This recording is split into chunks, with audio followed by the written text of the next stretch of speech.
Everybody, and welcome back. We are going to do some slight arts and crafts time right now.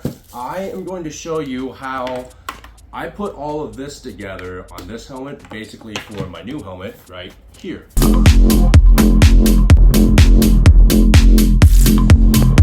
And I have the same mount, just a slightly different color, a blue to go with blue, weird.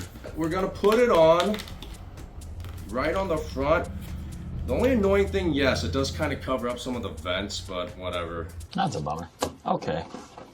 I'm really not too worried about that. Are you sure? I don't know. It's fun though, isn't it? It has two straps that come down the middle, and then the two straps at the top come over, and they hook into each other. So let's do that right now. The other cool thing is there's a clamp on here now. So once you get it tight, you can clamp it down.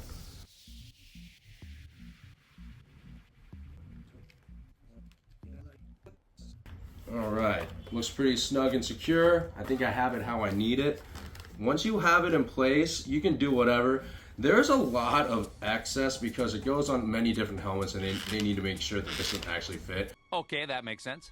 But once I get it on, I kind of trim the excess off. All I need to do whenever I want to go out riding, I just have to transfer this camera from this helmet to this helmet. Good to go. Also, as a reminder, guys, every single one of these helmets comes with two visors. They come with like a blackout or a chrome visor like I just got, and they come with a clear visor, which, in my personal opinion, most people don't use because that's the point of these visors, is to kind of keep the sunlight out of your eyes. But at nighttime, it sucks. So what I used to do is I used to put the clear one under the chrome one, and you'd have dual visors. The only issue with that is it will wear out the hinges right here at these pivot points. Now these actually look like they're a little bit better than the old ones. Here's the old pivot points. Here's the new ones. I mean, this even looks like kind of a rounder helmet compared to this too. This one's a little bit more elongated, the version 1 compared to the version 2.